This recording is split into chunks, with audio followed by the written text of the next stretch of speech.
জুলাই সনদ বাস্তবায়ন প্রক্রিয়া নিয়ে আবারও আলোচনা। দলগুলো একমত না হলে সুপারিশ দেবে ঐকমত্য কমিশন। 15 অক্টোবরের আগেই চূড়ান্ত করার লক্ষ্য। অস্ত্রের ঝঞ্ঝনানিতে অশান্ত পাহাড়। মিয়ানমার ভারত থেকে 4 রুটে ঢুকছে চালান। খাগড়াছড়িতে 8 দিন পর 144 ধারা প্রত্যাহার, ফিরেছে কর্মচাঞ্চল্য। জুলাই হত্যাযজ্ঞের মামলায় আওয়ামী লীগ নেতা হানিফ সহ 4 জনের বিরুদ্ধে আনুষ্ঠানিক অভিযোগ। চানখারপুল মামলায় 9ম দিনের সাক্ষ্য গ্রহণ।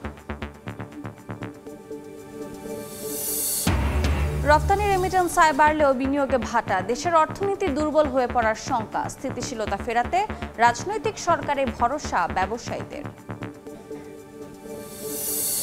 এবং ইসরায়েলের হাতে বন্দী গ্রেটা থুনবার্গকে নির্যাতনের অভিযোগ। অধিকার কর্মীদের তীব্র নিন্দা। গাজা থেকে সেনা সরাতে রাজি তেল আবিব।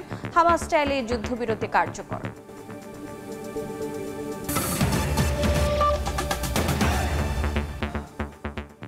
সময় সংবাদের সঙ্গে আছি আমি রোজা চৌধুরী।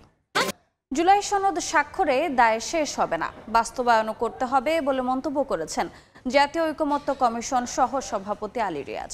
17 দিন বিরতির পর আবারও রাজনৈতিক দলগুলোর সঙ্গে বৈঠকে বসেছে কমিশন। এতে যোগ দিয়েছেন বিএনপি, জামাত, এনসিপি সহ রাজনৈতিক দলগুলোর নেতারা।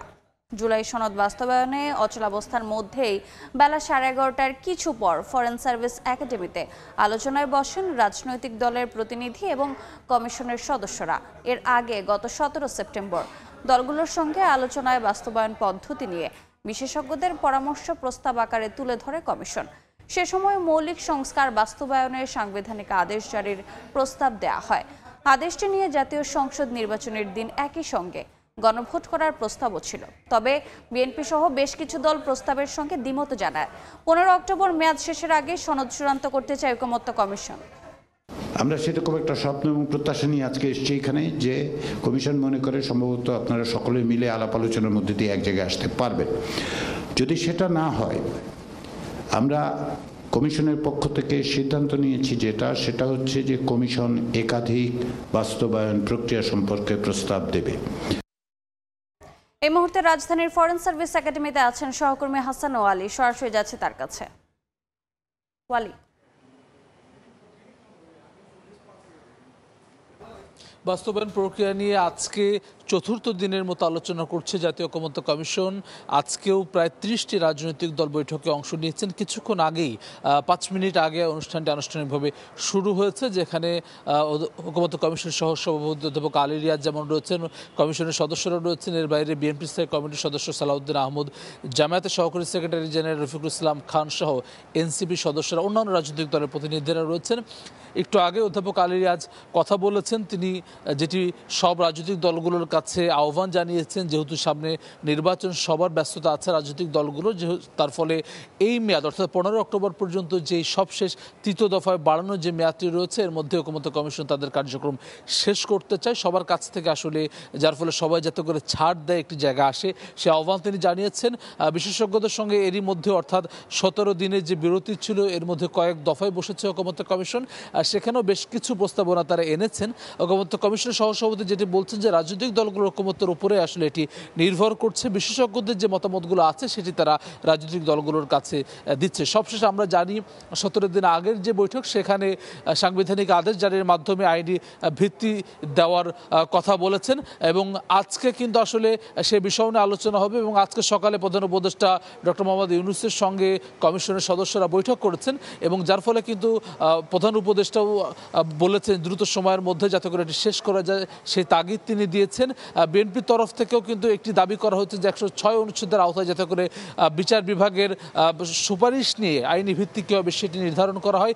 সে বিষয়েও নতুন করে আজকে ঐকমত্য কমিশনের তরফে প্রস্তাবনা দেওয়া হবে এমনটি আমরা জানতে পেরেছি। অর্থাৎ এর আগে যেটি সাংবিধানিক আদেশ এবং গণভোট, যেটি ঐকমত্য কমিশনের প্রস্তাবনা রয়েছে, তার সঙ্গে আজকে নতুন করে যুক্ত হতে পারে বিচার বিভাগের পরামর্শ নেওয়া আইনি ভিত্তির জন্য। সব মিলে কিন্তু ঐকমত্য কমিশন আশা করছে যে আজকে বা বড়জোর আগামীকাল বা তার পরের দিন এই 2-3 দিন আলোচনার মধ্যে আসলে তারা এই আলোচনাটি শেষ করতে পারবে সেই প্রত্যাশা কিন্তু তাদের রয়েছে। অর্থাৎ 15 অক্টোবরের মধ্যে যদি আসলে এটি শেষ করতে হয়, অর্থাৎ আনুষ্ঠানিকভাবে স্বাক্ষর করার একটি ব্যাপার রয়েছে, যেটি বেশ কিছু রাজনৈতিক দল কিন্তু সেই নাম দিয়েছে। 2 জন করে আসলে স্বাক্ষর করবে প্রতিটি রাজনৈতিক দলের পক্ষ থেকে জুলাই সনদে, যেটি আসলে দীর্ঘদিনের দাবি ছিল যে বিভিন্ন ক্ষেত্রে সংস্কারের জন্য আসলে মৌলিক সংস্কারে আমরা জানি যে সেই দাবির প্রেক্ষিতে 84টি মৌলিক সংস্কারের ব্যাপারে ঐকমত্য তৈরি হচ্ছে রাজনৈতিক দলগুলোর মধ্যে। কিছু বিষয়ে নোট অফ ডিসেন্ট রয়েছে, এর মধ্য দিয়েও আসলে সব রাজনৈতিক দল একটি জায়গায় এসেছেন। কিন্তু এখন যেটি যে বাস্তবায়ন প্রক্রিয়া নিয়ে যে জটিলতা, সেই জটিলতা কিন্তু আসলে আজকে চতুর্থ দিনের মতো আলোচনা হচ্ছে। এর মধ্যে প্রধান উপদেষ্টা জাতিসংঘের অধিবেশনে যোগ দিতে গিয়েছিলেন, যার ফলে কিন্তু মাঝখানে 17 দিনের একটি বিরতি ছিল। এই সময়ের মধ্যে রাজনৈতিক দলগুলো নিজেদের মধ্যে আলোচনা করেছেন, সেসবের মধ্য দিয়ে আসলে আজকে একটি সুরাহা পৌঁছাতে পারবে এমন আশাবাদ কিন্তু ঐকমত্য কমিশনের পক্ষ থেকে রয়েছে। সরাসরি যুক্ত ছিলাম রাজধানীর ফরেন সার্ভিস একাডেমিতে। এবারে অন্য প্রসঙ্গ। দুর্গম পাহাড় আর ভৌগোলিক চ্যালেঞ্জের সুযোগ নিয়ে প্রতিনিয়ত অস্ত্র ঢুকছে পার্বত্য চট্টগ্রামে, আর তাতে অশান্ত হচ্ছে পাহাড়। আইন শৃঙ্খলাবিহীন বাহিনী বলছে মিয়ানমার ও ভারত থেকে অন্তত 4টি রুটে অস্ত্র আসছে রাঙামাটিতে। এক্ষেত্রে ব্যবহার হচ্ছে নানা সাংকেতিক ভাষা। পুলিশ বলছে নানা চ্যালেঞ্জ থাকলেও অস্ত্র চালান রোধে নিয়মিত কার্যক্রম চালাচ্ছে যৌথ বাহিনী। বাড়ানো হয়েছে নজরদারি। রাঙামাটি থেকে ফিরে ফারুক ভূঁইয়ার রবিনের রিপোর্ট।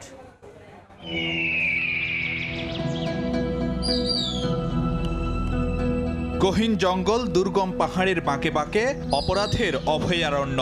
নানা পথ বেঁকে নানা গোষ্ঠীর হাতে পৌঁছে যাচ্ছে অত্যাধুনিক সব অস্ত্র, আর তাতে অশান্ত হচ্ছে পার্বত্য চট্টগ্রাম। অস্ত্রের চালান ঘিরে গড়ে উঠেছে আন্তদেশীয় নেটওয়ার্ক। আইন শৃঙ্খলা বাহিনী বলছে অন্তত 4টি রুটে অস্ত্র ঢুকছে রাঙামাটিতে, যার একটি মিয়ানমার থেকে ভারতের মিজোরাম সীমান্ত পার হয়ে থাথি, লুল্যাংচড়ি, চকপতি ঘাট, বসন্তপাড়া হয়ে রাঙামাটিতে প্রবেশ। অস্ত্র আসার আরেক পথ বান্দরবান থেকে বাঙালহালিয়া, রাইখালি বাজার, বড়ইছড়ি হয়ে কাউখালী রুট। তৃতীয় রুট হচ্ছে মিয়ানমার থেকে মিজোরাম দিয়ে বাংলাদেশে প্রবেশ, এরপর শুকনাছড়ি, বরকল, তালুকদারপাড়া, সারোয়াতলি হয়ে বাঘাইছড়ি পৌঁছাচ্ছে অস্ত্র। এছাড়া মিয়ানমার থেকে মিজোরামের পুগদিং, মানপাড়া সীমান্ত পেরিয়ে অস্ত্র যাচ্ছে রাঙামাটির সাজেক লঙ্কর পয়েন্টে। ভারতীয় গণমাধ্যমের খবর অনুযায়ী এসব রুটে বাংলাদেশে অস্ত্র আসার পথে চলতি বছর দেশটিতে ধরা পড়েছে কিছু চালান। জানুয়ারি থেকে মার্চ এই 3 মাসে 5টি বড় চালান জব্দের খবর পাওয়া গেছে। এসব চালানে ছিল AK-47, M16, গ্রেনেড লঞ্চার সহ বিভিন্ন ধরনের ভারী অস্ত্র ও গোলাবারুদ। আমি খুব একটা আতঙ্কে এখনো। পার্বত্য চট্টগ্রামের একটি আঞ্চলিক সংগঠনের সাবেক 2 সদস্য জানান, প্রতিটি অস্ত্রের জন্যই থাকে সাংকেতিক ভাষা। পার্টির একটা নিজস্ব একটা অস্ত্র বহনকারী আছে, যে তা একটা স্পেশাল টিম, যে অস্ত্র আসলে ওরাই ওদের থেকে নিয়ে আসবে যে অস্ত্রগুলো, যে আজকে অস্ত্র চালান আসবে, যে এতগুলো বলে অস্ত্র বলে লোক কয়জন লাগবে, ওগুলো হচ্ছে বিশেষ লোক নিয়ে যায় যে অস্ত্রগুলো আনার জন্য। এগুলো তো বিশেষ করে যে আসে যে মায়ানমার, থাইল্যান্ড এদিক থেকে, আর ইন্ডিয়া বোর্ডারে ঢুকবে মালগুলো, পরে ওখান থেকে আবার বাংলাদেশে আসবে। একটা অস্ত্রের দাম বার্মা থেকে নিয়ে আসতেছে 3 লক্ষ টাকা, কিন্তু এখানে বিক্রি করছে আপনার 6 লক্ষ। গ্যাং আছে যে তারা বড় একটা সিন্ডিকেট, বেশিরভাগে এখান থেকে যাবে, আজকে বর্ডারে দিবে, যে মনে করেন এই জায়গাতে দিচ্ছে, তো আগাম কি করবে, অস্ত্র বাহিনী গিয়ে ওইখানে চারিদিকে ঘেরাও করবে। ঘেরাও করার পরে যখন মালগুলো এফআরআই আসবে বাংলাদেশে, তখন তাদের মধ্যে ওরা তো হিট পজিশনে আসে, আন্ডারগ্রাউন্ডে যারা আছে, যেন বেমানি করতে না পারে। তো কী করে তারা ওই মাল সাবান বুঝে নিয়ে তারপরে টাকা বুঝে লেনদেন কত আসছে কত কি, তখন বুঝিয়ে দিয়ে তাদের মতো তারা চলে যায়, আবার গার্ড দিয়ে অস্ত্রগুলো নিয়ে আসে। অস্ত্রের অবাধ চালানের ফলে পাহাড়ের আঞ্চলিক সংগঠনগুলো যেমন নিজেদের মধ্যে সংঘাতে জড়াচ্ছে, তেমনি নিশানা করা হচ্ছে নিরাপত্তা বাহিনীর সদস্যদেরও। এসব ঘটনায় এই পর্যন্ত প্রাণ হারিয়েছেন নিরাপত্তা বাহিনীর 42 সদস্য। এখানের সীমান্তগুলো যেমন পাহাড়ে পরিপূর্ণ, তেমনি পাহাড়ের পাশাপাশি লেক এবং নদীর সংযোগও সীমান্ত রয়েছে। ফলে এই নদীর সীমান্ত থাকার কারণে এটা যথেষ্ট অত্যন্ত জটিল। তারপরেও আমাদের কাছে যখন স্পেসিফিক তথ্য পাই আমরা কিন্তু অভিযান চালাই এবং সেই অভিযানগুলো কিন্তু যৌথ অভিযান চালায়। বিভিন্ন নামে ছদ্মনামে তারা সন্ত্রাসী কার্যক্রম চালাই মর্মে অভিযোগ আসে। যখন এই অভিযোগগুলো আমরা পাই সেগুলো আমরা খতিয়ে দেখি। বিশেষ করে আমাদের পুলিশ বিভাগ রয়েছে, সেনাবাহিনী রয়েছেন, সীমান্ত এলাকায় বিজিবি রয়েছেন। সমন্বিত প্রচেষ্টার মাধ্যমে আমরা সেটা নিয়ন্ত্রণে রাখছি। গত 1 বছরে অন্তত অর্ধশত প্রাণহানির খবর পাওয়া গেছে পাহাড়ের সশস্ত্র সংগঠনগুলোর সংঘাতে। এসব সংঘাতের অবসান ঘটবে পাহাড়ের শান্তি ও স্থিতিশীলতার জন্য, এমনটি প্রত্যাশা করেন এখানকার স্থানীয়রা। ফারুক ভিয়া, রবিন, সময় সংবাদ, রাঙামাটি। 8 দিন পর খাগড়াছড়িতে 144 ধারা প্রত্যাহার করেছে প্রশাসন। কর্মচাঞ্চল্য ফিরেছে বাসিন্দাদের মাঝে। শনিবার রাতে এক সংবাদ বিজ্ঞপ্তিতে এ তথ্য জানানো হয়। একই দিন থেকে গুইমারা থেকেও 144 ধারা প্রত্যাহার করে নেওয়া হয়েছে। এর আগে শনিবার স্থগিত অবরোধ কর্মসূচি পুরোপুরি প্রত্যাহার করে যুব ছাত্র সমাজ, ছাত্র জনতা। এরপর থেকেই স্বাভাবিক জীবনযাত্রায় ফিরতে শুরু করেছেন স্থানীয়রা। আনাগোনা বেড়েছে পর্যটকের। গত 23 সেপ্টেম্বর রাতে মারমা কিশোরীকে ধর্ষণের অভিযোগ এনে যুব ছাত্র জনতার ব্যানারে সড়ক অবরোধ কর্মসূচিতে উত্তাল হয়ে ওঠে খাগড়াছড়ি। 27 সেপ্টেম্বর থেকে 144 ধারা জারি করে প্রশাসন। অবরোধ নয়, তারপরে আমরা বয়স হচ্ছি, গাড়ি চলাচল করতেছে। অবরোধ ছিল, এখন সেগুলো প্রত্যাহার করা হয়েছে। সুন্দরভাবে আমরা চলাফেরা করতে পারতেছি। স্বাভাবিকভাবে সবাই চলাফেরা করতে পারতেছি।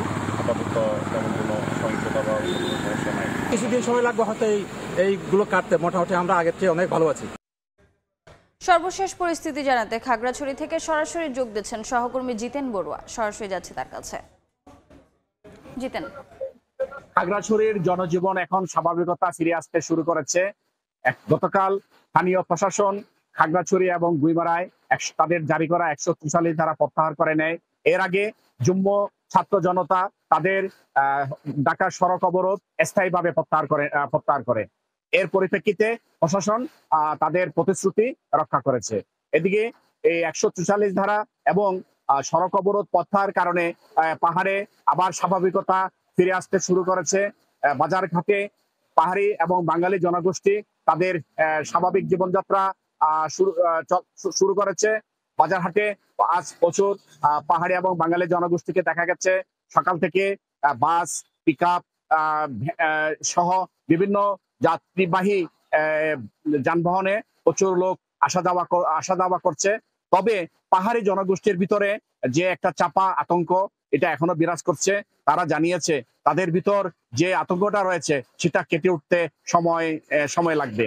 অপরদিকে বাঙালি জনগোষ্ঠীরা তাদের কে পাহাড়ি এবং বাঙালি যেন সহাবস্থানে বসবাস করতে পারে সেজন্য তারা আন্তরিক মনোভাব নিয়ে কাজ করছে। তারা যে কোনো ভাবে যেন আর পাহাড়ি বাঙালিদের ভিতরে সংঘাত সৃষ্টি না হয় সেদিকটাও খেয়াল রাখছে বলে জানিয়েছে। এদিকে পার্বত্য চট্টগ্রাম উন্নয়ন বোর্ডের সাবেক চেয়ারম্যান, সাবেক সাংসদ ওয়াদুদ ভূঁইয়া তিনি পাহাড়ি বাঙালি উভয় সম্প্রদায়কে সৌহার্দ্যপূর্ণ পরিবেশে বসবাস করার জন্য আহ্বান জানিয়েছেন, যাতে করে আর কোনো সংঘাতময় পরিস্থিতি সৃষ্টি না হয়, পাহাড়ি বাঙালিদের মধ্যে দাঙ্গা সৃষ্টি না হয় সেজন্য তিনি খুবই সতর্কতার সাথে নেতাকর্মীদেরকে সজাগ থাকার আহ্বান জানিয়েছেন। পাশাপাশি এই অঞ্চলে যেন আর কোনো ভাতৃঘাতী সংঘাত না হয় সেটাও দৃষ্টি রাখছে। নিরাপত্তা বাহিনী জানিয়েছে আইন শৃঙ্খলা পরিস্থিতি স্বাভাবিক রাখতে তাদের যে টহল ব্যবস্থা সেটা অব্যাহত থাকবে। যে সমস্ত পোস্টগুলো আছে সেগুলো হয়তো তারা তুলে নেবে। এই ছিল আমার কাছে সর্বশেষ। সরাসরি যুক্ত ছিলাম খাগড়াছড়িতে। জুলাইয়ের মানবতা বিরোধী অপরাধ মামলায় আওয়ামী লীগ নেতা মাহবুবুল আলম হানিফ সহ 4 জনের বিরুদ্ধে আনুষ্ঠানিক অভিযোগ দাখিল করেছে প্রসিকিউশন। এই মুহূর্তে আন্তর্জাতিক অপরাধ ট্রাইব্যুনালে আছেন সহকর্মী আফজাল হোসেন। বিস্তারিত জানতে সরাসরি যাচ্ছি তার কাছে। আফজাল, জুলাই আগস্টের বেশ কয়েকটি মানবতাবিরোধী অপরাধের মামলার শুনানি চলছে আন্তর্জাতিক অপরাধ ট্রাইব্যুনাল 1 এবং আন্তর্জাতিক অপরাধ ট্রাইব্যুনাল 2 এ। আন্তর্জাতিক অপরাধ ট্রাইব্যুনালে এই মুহূর্তে যেটি চলছে সেটি হচ্ছে যে কুষ্টিয়ায় জুলাই আগস্টের আন্দোলন চলাকালে বেশ কয়েকজনকে হত্যার ঘটনায় আওয়ামী লীগের যুগ্ম সাধারণ সম্পাদক মাহবুবুল আলম হানিফ সহ 4 জনের বিরুদ্ধে আজকে সকালে আনুষ্ঠানিক অভিযোগ প্রসিকিউশন দাখিল করেছে এবং তাদের বিরুদ্ধে 3টি পৃথক অভিযোগ আনা হয়েছে এবং সেই অভিযোগের বিষয়েই এখন শুনানি চলছে। কিছুক্ষণের মধ্যে শুনানি শেষ হবে, এরপরে আদালত সিদ্ধান্ত দিবেন যে তাদের বিরুদ্ধে যে 3টি অভিযোগ সেটি আদালত আমলে নেবেন কি নেবেন না, সেটি হয়তো আর অল্প কিছুক্ষণ শুনানির পরে সেটি সিদ্ধান্ত নেবেন। এটি হচ্ছে দিক। আর আন্তর্জাতিক অপরাধ ট্রাইব্যুনাল 1 এ 6টি মামলার শুনানি হয়েছে, এর মধ্যে 5টি মামলার বিভিন্ন সময় দেওয়া হয়েছে। এর মধ্যে যদি বলি যে সিরাজগঞ্জে 3 জনকে হত্যা মামলায় সাবেক এমপি তাকে সহ 3 জনকে কারাগারে পাঠানো হয়েছে। তার নাম হচ্ছে ডাক্তার জান্নাত আরা হেন্ডি এবং তিনি সাবেক এমপি ছিলেন এবং সে সহ 3 জনকে এই মামলায় গ্রেফতার দেখিয়ে কারাগারে পাঠানোর নির্দেশ দেওয়া হয়েছে। আর বাকি 4টি মামলার বিভিন্ন সময় প্রসিকিউশন এখনো তদন্ত শেষ করতে পারেনি, সেই কারণে সময় আবেদন করা হয়েছিল, আদালত সময় মঞ্জুর করেছেন। এর বাইরে চাংখারপুলে 6 জনকে হত্যা মামলার যে সাক্ষ্য গ্রহণ সেটি আজকে এই মামলায় এখন ট্রাইব্যুনাল 1 এ সাক্ষ্য দিচ্ছেন। আর যেটি বলে রাখি যে প্রসিকিউশন থেকে বারবারই বলা হচ্ছে যে জুলাই আগস্টের হত্যা মামলাগুলো খুব দ্রুতই নিষ্পত্তি হবে এবং ডিসেম্বরের মধ্যেই অন্তত 4টি মামলার রায় আসতে পারে, এমনটি কিন্তু প্রসিকিউশনের তরফ থেকে আশা করছে।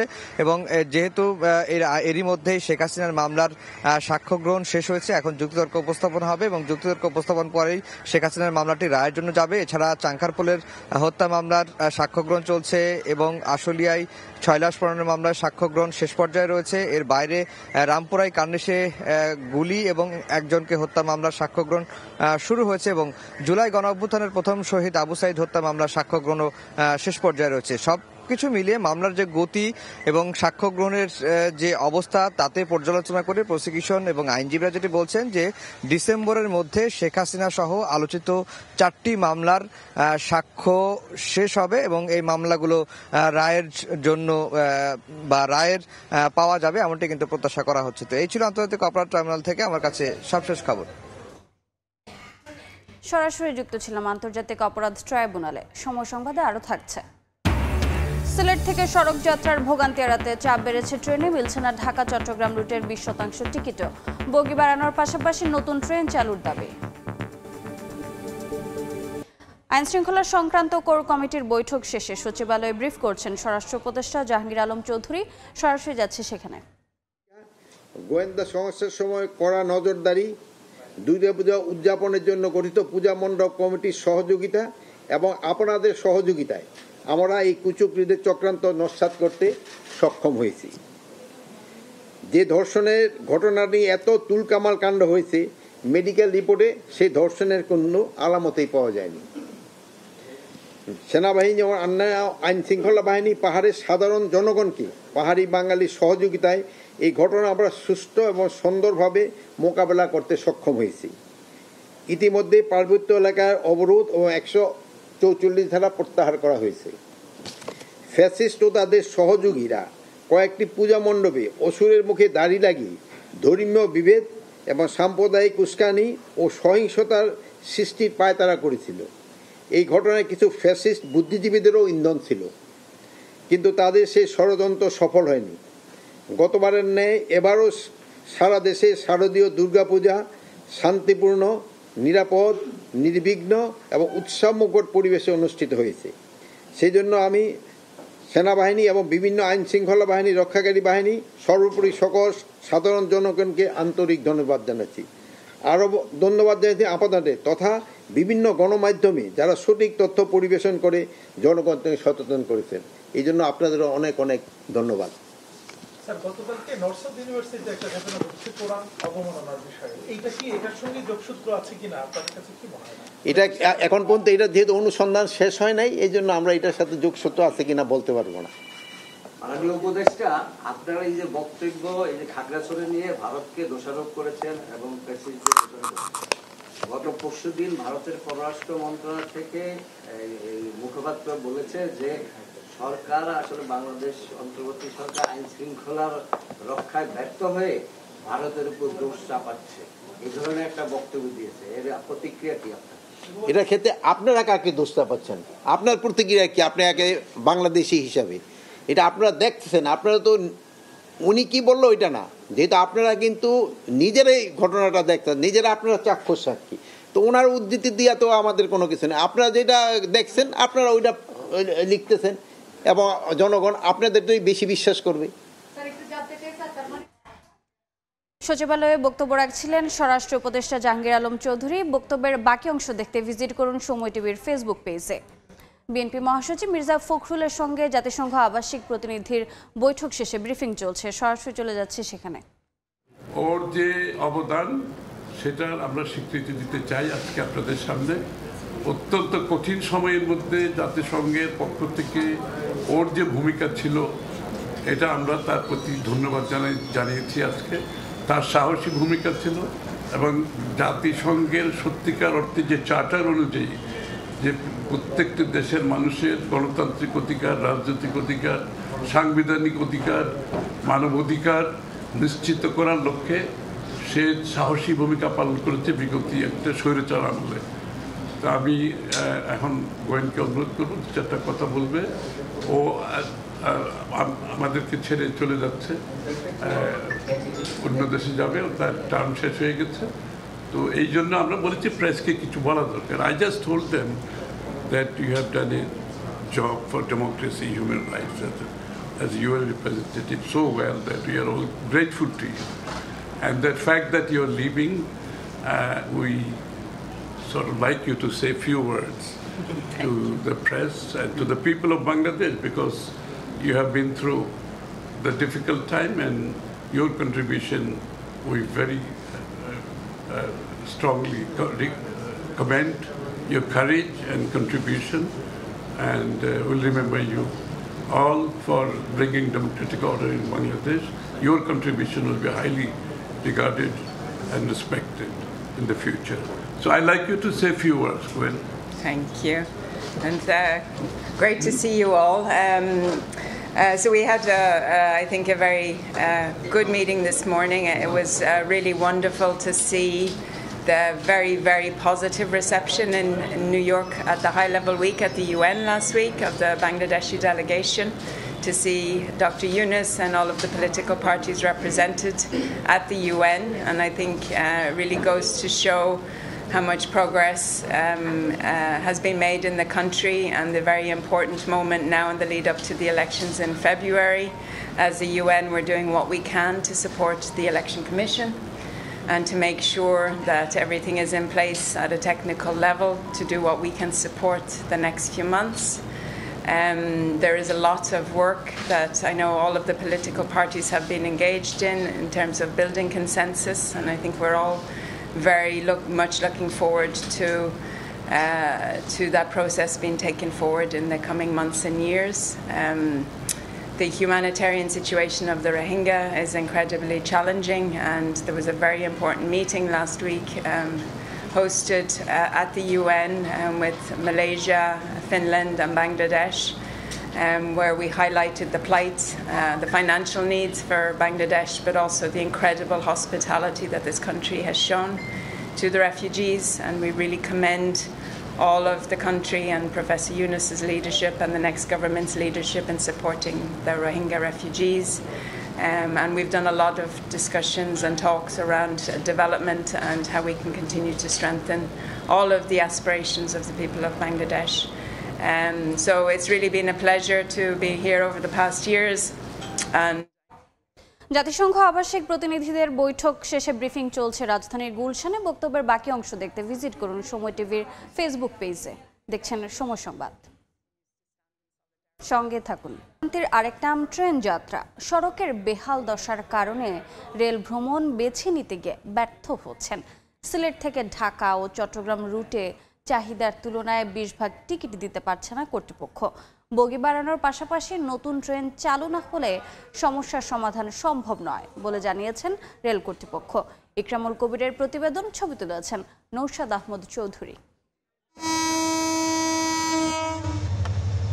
সিলেট থেকে ঢাকা ও চট্টগ্রাম রুটে প্রতিদিন 6 জোড়া ট্রেন চলাচল করে। ছুটিতে সিলেট বেড়াতে এসে যাতায়াতের ভোগান্তিতে পড়েন পর্যটকরা। সিলেট ঢাকা মহাসড়কের ভঙ্গুর দশার পাশাপাশি সড়কে দীর্ঘ যানজট লেগে থাকে। 5 থেকে 6 ঘন্টার যাত্রা 12 থেকে 14 ঘন্টা লেগে যায়। ফলে ঢাকা ও চট্টগ্রাম যাতায়াতে রেল ভ্রমণ বেছে নিতে গিয়ে বিপাকে পড়েন যাত্রীরা। ট্রেনের টিকিট বিক্রি হয়ে যায় অনেক আগে, কাউন্টারে মিলে না টিকিট। 9 তারিখ পর্যন্ত চট্টগ্রামে টিকিট নাই। রেল স্টেশনে আসছিলাম ঢাকায় যাওয়ার জন্য টিকিট নেওয়ার জন্য, এখন এর টিকিট পাই না। রাস্তাঘাট খারাপ হওয়ার কারণে বাস পাওয়া যাচ্ছে না, বাস না পাওয়ার জন্য টিকিট পাওয়া যাচ্ছে না, মানুষ যেতে পারছে না। অতি জরুরিভাবে বগি বাড়ানো দরকার। সিলেট থেকে ঢাকাগামী কালনী, জয়ন্তিকা, পারাবত ও উপবন এবং চট্টগ্রামগামী পাহাড়িকা ও উদয়ন, এই 6টি ট্রেন যাতায়াত করে। প্রতি ট্রেনে গড়ে 3.5 থেকে 4 হাজার যাত্রী যেতে পারেন। সিলেট স্টেশন থেকে ঢাকা ও চট্টগ্রামগামী যাত্রীদের টিকিটের চাহিদার 20 ভাগও পূরণ করা সম্ভব হচ্ছে না। ফলে যাত্রীরা চরম ভোগান্তির মধ্যে পড়েছেন। গতকালও আসছিলাম, আজকেও আসছি, এখনও টিকিট করতে পারি নাই। যেহেতু বাই রোডের অবস্থা খুবই খারাপ, 12 ঘন্টা 14 ঘন্টা লাগে, সেই জন্য ট্রেনের উপর প্রচণ্ড যাত্রী চাপ, যেজন্য আমরা অতিরিক্ত বগি লাগাইছি, কিন্তু লাগানোর পরেও আমরা সামাল দিতে পারতেছি না। এই জন্য আমাদের এটা প্রয়োজন হলো যে একটা স্পেশাল ট্রেন প্রতিদিন সিলেট টু ঢাকা। 2023 সালে ঢাকা সিলেট ঢাকা রুটে চালুর জন্য নতুন বিরতিহীন আন্তনগর ট্রেন টাঙ্গুয়া এক্সপ্রেস নামে একটি বিশেষ ট্রেন চালুর সিদ্ধান্ত নেওয়া হয়। যাত্রীদের যাতায়াতের সুবিধার্থে ও অর্থনৈতিক কার্যাবলী বাড়ানোর লক্ষ্যে আন্তনগর ট্রেনের সময়সূচিও অনুমোদন হয়, কিন্তু ট্রেনটি আজও রেলপথে ওঠেনি। ইকরামুল কবির, সময় সংবাদ, Sylhet. Thai Aluminium. The better is now the best. সময় সংবাদে আরো থাকছে। শারজায় আজ সিরিজের শেষ টি-20তে আফগানিস্তানের মুখোমুখি হবে বাংলাদেশ। প্রথমবারের মতো আফগানদের হোয়াইট ওয়াশ করার সুযোগ টাইগারদের। মুন্সিগঞ্জে 2 বাসের সংঘর্ষে 1 জন নিহত হয়েছেন। দুর্ঘটনায় আহত হয়েছেন অন্তত 8 জন। সকালে মাওমুখী এক্সপ্রেসওয়ের হাসরা এলাকায় দাঁড়িয়েছিল হানিফ পরিবহনের একটি বাস। এ সময় নিয়ন্ত্রণ হারিয়ে দ্রুতগতির ইমাদ পরিবহনের একটি বাস পেছন থেকে ধাক্কা দেয়। এতে ঘটনাস্থলে ইমাদ পরিবহনের হেলপার নিহত হন। আহত হন 2 বাসের 8 জন। আহতদের উদ্ধার করে স্থানীয় হাসপাতালে পাঠানো হয়েছে।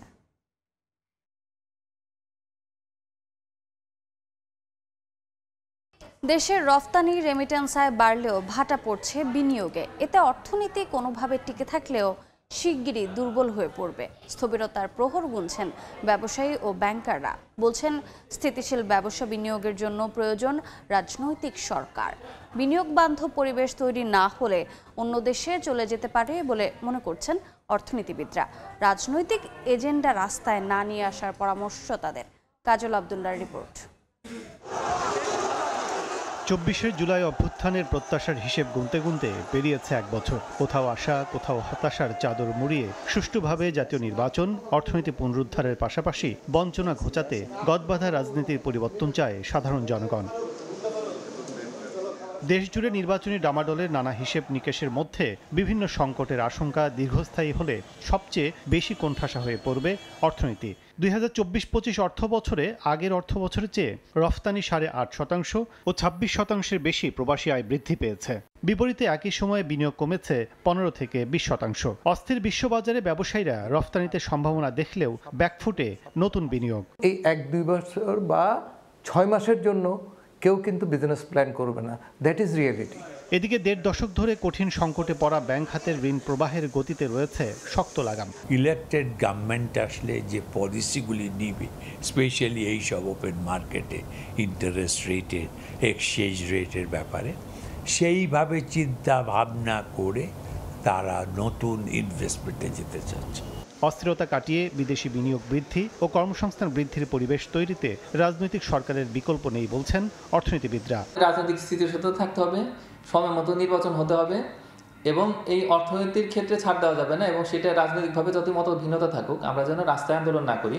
দেশের সার্বিক পরিবেশ স্বাভাবিক না থাকায় আওয়ামী সরকার বিদায়ের আগে 2023-24 অর্থ বছরে বিদেশি বিনিয়োগ কমে 9%। সবশেষ অর্থ বছর এর পরিমাণ কমেছে 13%। কাজল আব্দুল্লাহ, সময় সংবাদ, ঢাকা। বাইরের খবর, ইসরায়েলের হাতে বন্দী পরিবেশ কর্মী গ্রেটা থুনবার্গকে নির্যাতনের অভিযোগ তুলেছেন ফেরত আসা মানবাধিকার কর্মীরা। জানান, গ্রেটাকে ইসরায়েলি পতাকা হাতে ছবি তুলতে বাধ্য করা হয়, দেয়া হয়নি পর্যাপ্ত খাবার এবং পানীয়। তবে অভিযোগ অস্বীকার করেছে ইসরায়েল। এদিকে ফ্রিডম ফ্লোটিলা কোয়ালিশনের নতুন 2টি জাহাজ গাজার উদ্দেশ্যে রওনা দিয়েছে। এদিকে ত্রাণবাহী নৌবহর থেকে আটক 470 কর্মীর মধ্যে 137 জনকে তুরস্কে পাঠিয়েছে ইসরায়েল। কীটপতঙ্গে ভরা একটি সেলে আটকে রাখা হয়েছে সুইডেনের পরিবেশ কর্মী গ্রেটা থানবার্গকে। ইসরায়েলি সেনাবাহিনী তাকে দেয়নি পর্যাপ্ত খাবার ও পানি।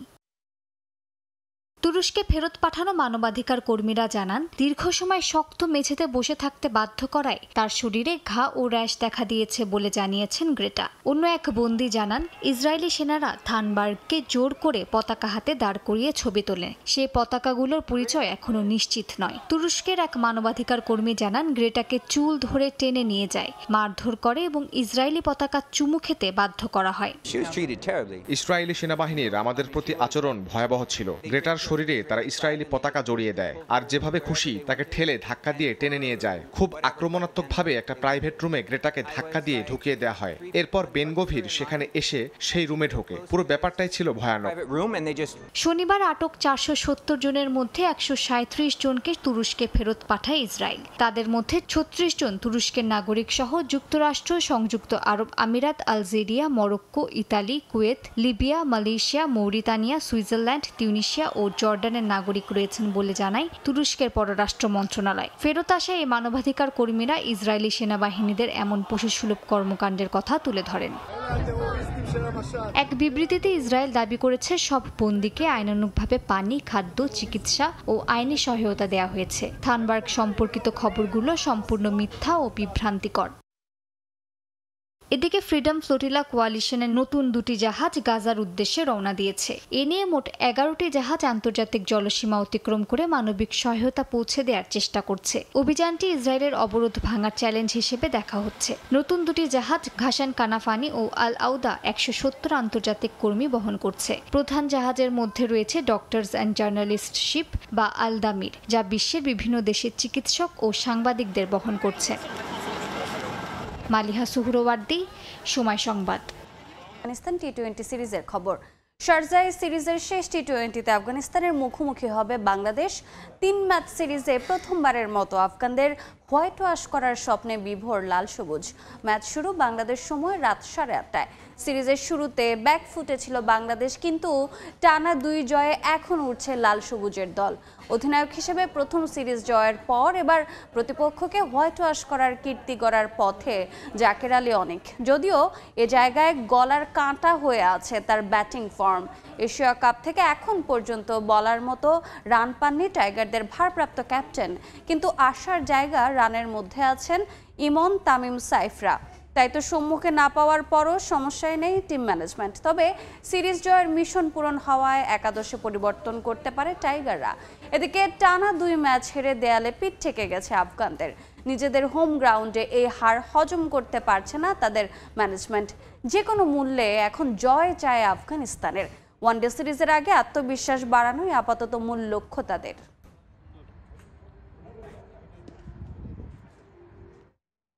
সময় সংবাদের শীর্ষ সংবাদগুলো জানিয়ে দিচ্ছে আরেকবার।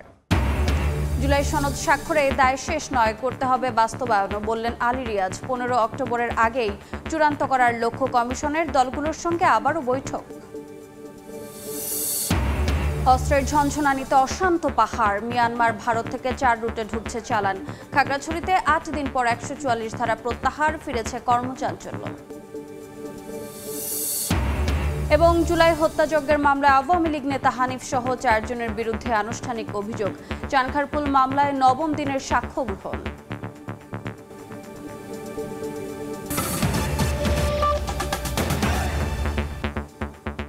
এই ছিল সময় সংবাদে। এরপর খেলার সময়ের সঙ্গে থাকবেন তারেক হাসান শিমুল। ধন্যবাদ রোজা। খেলার সময় নিয়ে ফিরছি কিছুক্ষণ পর, সঙ্গে থাকুন সময়ের।